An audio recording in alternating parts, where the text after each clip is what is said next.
We're here with another episode of Conversations and Connections. We're the official podcast of the Family Crisis Center of East Texas. I'm Stuart Burson, the prevention coordinator for the agency. And with me today, I have two guests. I have Clarisa Venegas and Beth Malloy. Both are with the WIC Program here in Angelina County. Clarisa is a nutritionist and the outreach coordinator, and Beth is the WIC director.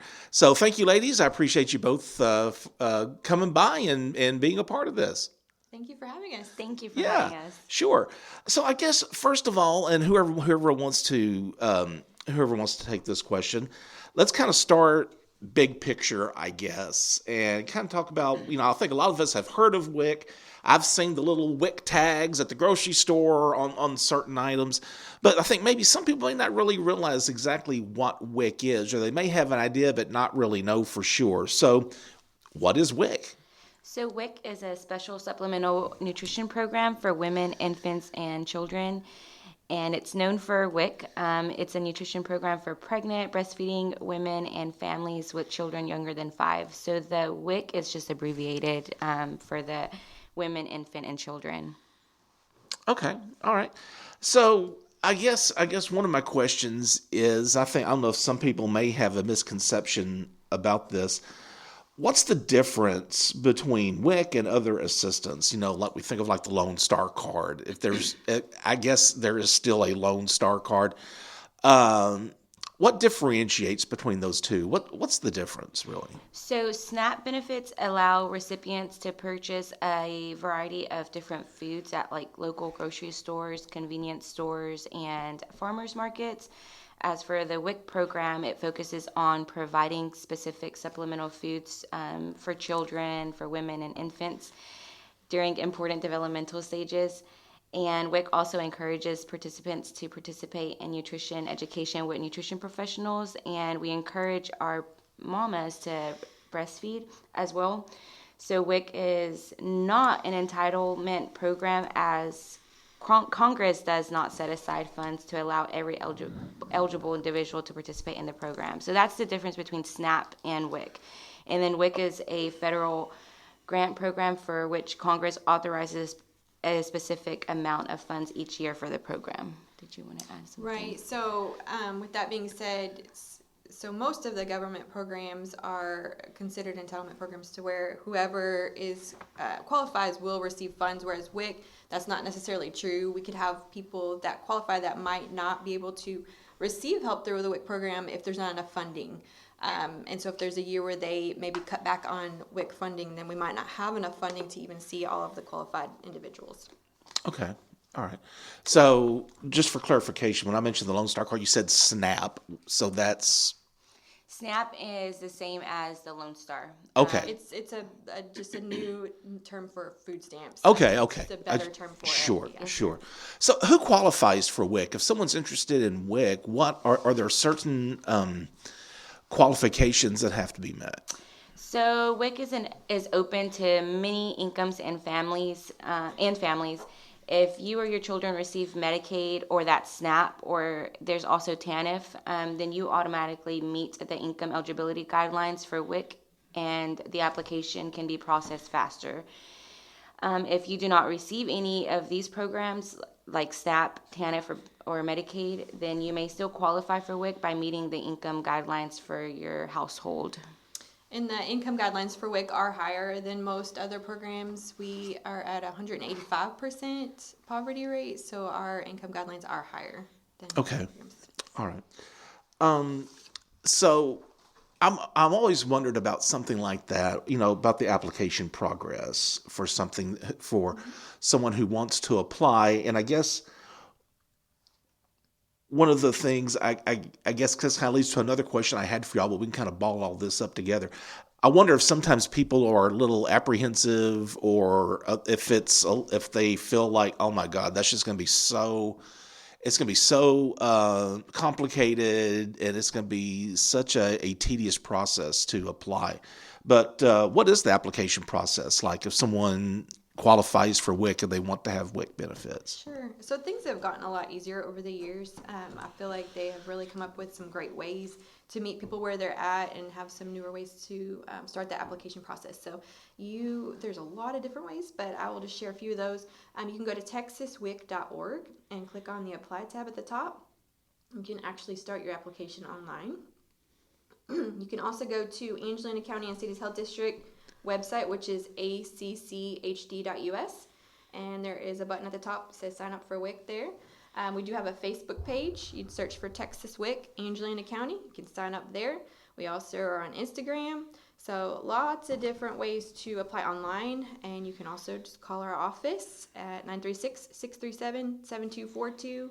And if we do not answer, please leave us a voicemail and we will return your call as soon as we can. And you can apply that way as well. So lots of different ways that you can reach out to us and start that application. Once you've started the application process, a WIC technician will contact you for all required information. We try to get a lot of that ahead of time before you come to make that process a lot smoother and faster for you. And then when you come to the office, you will come and complete the rest of your appointment. You'll be checked for weight, height, and iron, and then also talk to a nutritionist as well. Okay. All right. So a lot of it has to be done in person, I Yes, guess, to that's- get. So when we first started talking about WIC, and maybe we go into a little bit more detail in this, what are some of the things that most people may not know about WIC? You know, it's interesting to know that it's more than just food assistance. Mm-hmm. You know, it is breastfeeding support. You know, Clarisa, you mentioned that you encourage the mothers to do that. It's nutrition education and other things other than just assistance, monetary assistance, I guess. Yes. So our WIC clients do get healthy food.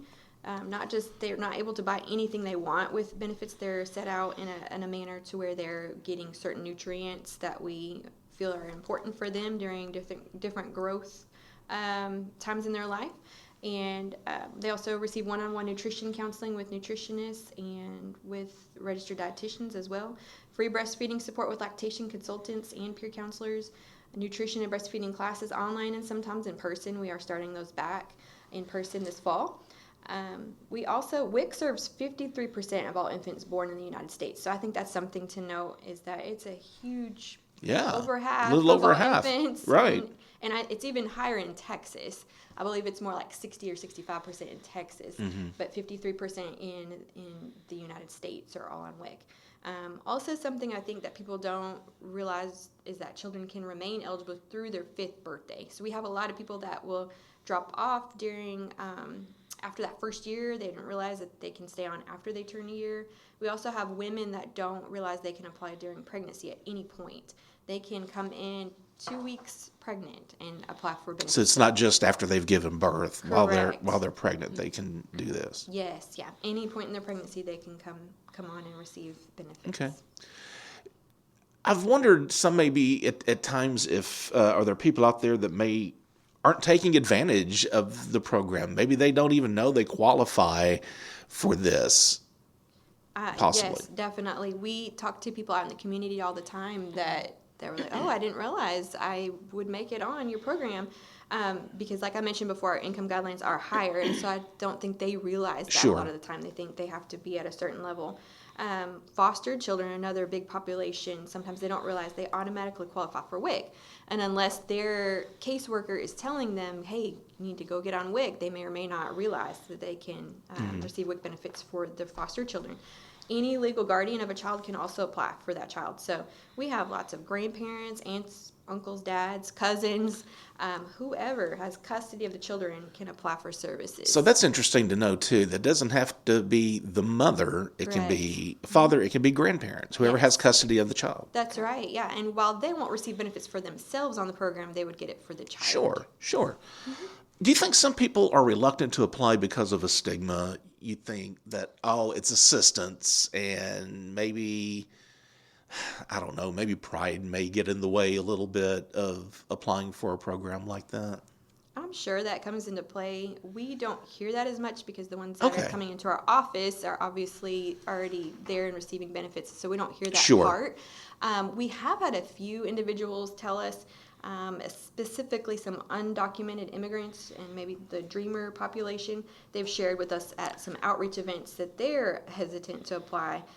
They feel like their immigrant status might be affected, might affect the process of them gaining permanent residence or permanent citizenship. Sure. So that's really the only ones where we've actually had them come out and say, I'm scared to receive And of course, you have to reassure them that right. that's not going to play a factor in them receiving benefits, That's correct. right? Okay. Do you know, or do you have any numbers that can kind of tell us how many people are on WIC in Angelina County? I do. Our current enrollment is about 2,800 individuals. So that's not 2,800 families, that's 2,800 individuals. Okay. Enrollment means that they have applied and they have an active certification. But our current participation is about 2,500. So that means 300 of our enrolled population are not receiving benefits for some reason. They've been certified, but they're just out there hanging out without benefits. And so we're definitely, we could service more than what we are seeing right now. Sure. And we gladly would have more people come apply for services. So maybe, and when you say that they've certified but they're not getting the benefits, you mean maybe they've applied, they say, yes, you're approved, but they haven't gone past that for whatever reason? It could be that they have not come to the office to get benefits placed on their card, or they have missed an appointment to get more benefits put on their card. Yeah. Okay. Mm-hmm. All right. I'm always interested to know, whenever I have someone on the program, especially when they're in like a public service, serving the public type of situation, what prompted, and either one of you can answer this first, what prompted you to take on this career, this line of work? So I studied nutrition at SFA and went through the internship program and really did want to do something with children. I've always been drawn to nutrition and children. And so WIC just seemed like a good fit, and I have been here for 17 years now. Really? Okay. Yes, I've been director for 5. Before that, I was high-risk dietitian. Okay. All right. As far as for me, Yeah. I actually interned there at the health district while I was attending SFA, and I actually shadowed every department. I was everywhere, and I ended up at WIC. That was one of my favorite departments that I absolutely loved when I was interning. So I received my bachelor's degree from SFA in health sciences, and ended up working for WIC right after I graduated, so starting in 2019. So I've been here for 4 years, and I have not left. I love it. I just love the community. I love working with the community. I love working with the children, with moms, and I love just having that connection with the moms. Yeah, so. Sure. All right. If y'all don't mind, one more time, a phone number or way if someone's listening and they are interested in the WIC benefits, how do they start the process? Who do they need to call, or where do they need to go? Yes, so our office mainline number is 936-637-7242. And you can also go to Facebook, Texas WIC Angelina County, or texaswic.org. All right. Is there anything else that we want to make sure our listeners know about before we wrap things up? So we have been under a great waiver since COVID 2020, and we have not had to do height, weight, and iron. The process has been a lot faster. That is going away next month. So if you want to get in on the last of the waiver, this is the last week. So okay, so, and I guess I should say this is probably going to air after that. This will probably be uploaded and released probably first week in August. Oh, okay.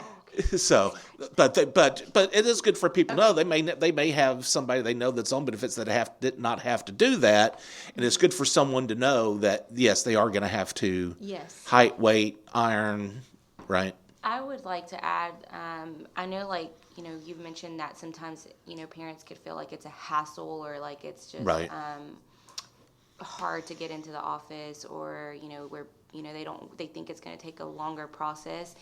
I do want to add that if you guys download the WIC app, it will be a faster process. So like your appointment may take an hour long, but if you upload all the documents that we need you to upload before your appointment, or if you answer the health history questions before your appointment, Sure. then that will make your process go by faster versus you having to stay at the office for an hour long. It could be cut to 30 minutes. Okay. So that is a biggie for us. We try to encourage you to use the app, especially if you're going on your lunch break to the appointment, or you're just, just needing that. And that app is available in the Google Play Store and Apple Store, and it's just called WIC. Okay, great. All right. Again, Clarisa Venegas and Beth Malloy, both with the WIC program. Thanks, ladies. I appreciate it so much. Thank you All right. so much. And if you feel like you need the services of the Family Crisis Center, I always like to remind you that we do have a 1-800 toll-free hotline 24 hours a day, 7 days a week. That's 1-800-828-7233. Also, subscribe to Conversations and Connections. You can do that via Spotify, Apple Podcasts, Google Podcasts, and any podcast service of your choice. Be the voice, if not for you, for someone else.